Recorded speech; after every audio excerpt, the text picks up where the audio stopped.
This video we are going to discuss about oogenesis. Oogenesis means the formation or the development of ovum or egg. In the first month of the fetus or in the gestation period, therefore the baby is not formed when it is in the mother body. When the baby, therefore the fetus, it is in the fetus, the ovary of the baby has the 1700 primary follicles. And these primary follicles ovary contains these primary follicles. These primary follicles later leads to the Graafian follicles, etc. And how that the secondary oocyte of the egg is developed.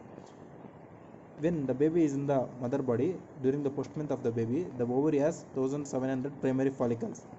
And during the second month, therefore still baby is not born, still it is in the mother body. Then these 1700 primary follicles develops and multiplies, not develops, it multiplies repeatedly and become the 6 lakhs. And when the baby is in the third month, therefore still baby is not born, still baby is in the mother body. During the third month of the baby or the fetus, this 6 lakh keep on multiplying and became into the 7 million primary follicles. And during the fifth month, therefore fifth month means still baby is in the fetus. Fifth month of the fetus, this 7 million primary follicle cells shrinks and becomes into the 2 million.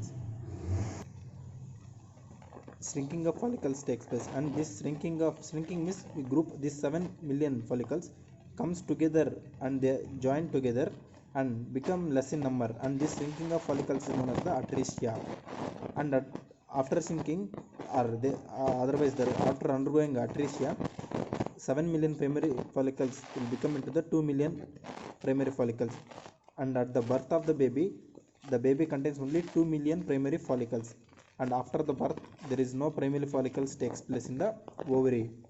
And at the puberty, this 2 million at the birth, these primary follicles are 2 million, but that shrinking takes place this shrinking takes place repeatedly. And at puberty, therefore when the female become puberty, therefore at the 12 to 16 age of the female, they have only 60,000 to some 80,000 of 80,000. They contain only 60,000 to 80,000 of primary follicles. Out of 500 primary follicles at the puberty, they have 60,000 to 80,000 primary follicles. Out of 50 primary follicles, only one develops into the egg. And this oogenesis takes place in the 3 phases, that is multiplication phase, growth phase, and maturation phase. The ovary contains the primary follicles. These primary follicles undergo mitotic division and become into the oogonia, and this phase is known as the multiplication phase. This oogonia takes nutrients, therefore yolk accumulation takes place to this oogonia, and growing of this oogonia takes place because egg accumulation takes place around this cell. And this phase is known as the growth phase because yolk is accumulating around this cell and becoming more in size. In humans, it becomes 200 times than the normal size during the growth phase. Therefore, for example, if oogonia is 2 grams at this present, and when egg accumulation takes place, it becomes to the 200 grams. Therefore 200 times it becomes larger in size. And this larger size, this oogonia which is yolk accumulation takes place and become larger in size, this is known as the primary oocyte. And this phase is known as the growth phase because the yolk accumulation takes place around this oogonia. This yolk provides the nutrients for the development of this oogonium. In case of humans, if this egg accumulation won't takes place properly, then the mother provide the nutrients for this development of this oogonia. But in case of other animals, yolk content should be more. The mother won't provide the nutrients, so yolk content should be more to provide nutrients for this oogonia. In case of frogs, this oogonia won't have enough yolk content and the growth won't take place properly, and oogonia won't give rise to the egg. Therefore the larva forms, therefore the tadpole forms, and this tadpole undergo metamorphosis and finally forms the frog.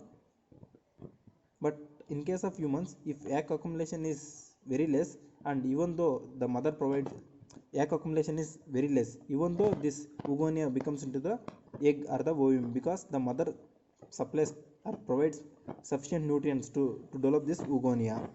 This oogonia accumulate yolk egg accumulation takes place around this oogonia and develops into the and become larger in size and known as the primary oocyte, and this known as the growth phase. And this primary oocyte undergoes meiosis 1 and leads into the secondary oocyte. This secondary oocyte is actually known as the egg or the ovum. This secondary oocyte ruptures and releases the egg or ovum. See, this primary oocyte undergoes meiosis, no?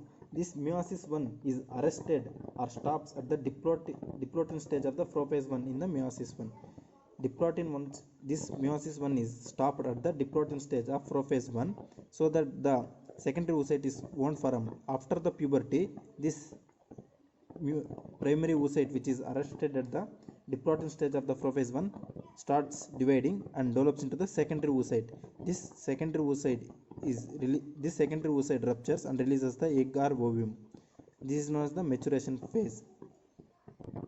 See, the primary follicles which undergo mitotic division and forms the oogonia. This oogonia egg accumulation takes place around this oogonia and becomes larger in size and known as the primary oocyte. This primary oocyte undergoes meiosis, and this meiosis is stopped at the diplotin stage of the prophase 1. But after puberty, the division or meiosis division takes place and become into the secondary oocyte, and this primary oocyte divides meiosisly. Therefore, two haploid cells are formed, out of which one cell is non-functional and it is known as the polar body, and it is also a haploid, and other cell is which is functional cell known as the secondary oocyte. This secondary oocyte actually ruptures and releases the egg. Therefore, this secondary oocyte is indirectly giving the egg, or from secondary oocyte the egg is formed or ovum is formed. This secondary oocyte enters into the ampulla, and when the sperm reaches their ampulla place and fertilization takes place, then this spermatocyte ruptures and the egg is developed. Therefore, the meiosis takes place and egg is developed. The ovum or the egg is developed. If fertilization won't take place, this secondary oocyte which is at the which came to the ampulla of the female reproductive organ will degenerate. If this secondary oocytes undergoes ovulation, then only the ootid or the egg is formed. Therefore, this secondary every month this primary oocyte divides and secondary oocyte is formed. This secondary oocyte is common to the ampulla of the female at every month. If fertilization takes place or sperm comes and reaches this oocyte and fertilization takes place, then only it develops into the egg. Otherwise, this secondary oocyte degenerates. This secondary oocyte undergoes meiosis and develops into the egg. If fertilization won't take place, then this secondary oocytes in the ampulla will degenerate. Therefore, see now, this primary follicles undergoes meiotic division and becomes oogonia. This oogonia becomes larger in size because egg accumulation takes place around this yolk content provide the nutrients for development of this oogonia or the egg. Again, this and after accumulation of egg, after accumulation of yolk content, it becomes larger in size and known as the primary oocyte. This primary oocyte undergoes meiosis, and this meiosis stopped at the diplotin stage. This primary oocyte undergoes meiosis 1, and this meiosis 1 is stopped or arrested at the diplotin stage, and after puberty, from this diplotin stage, the process or the division, the meiosis division continues and forms two cells, out of which one is non-functional and known as the polar body, and the another cell is the functional, which is known as the secondary oocyte. This secondary oocyte comes to the ampulla stage, and if the fertilization takes place at the ampulla, then it undergoes meiosis 2 and egg is formed. If fertilization won't take place, then these secondary oocytes will degenerate. This is the process of oogenesis.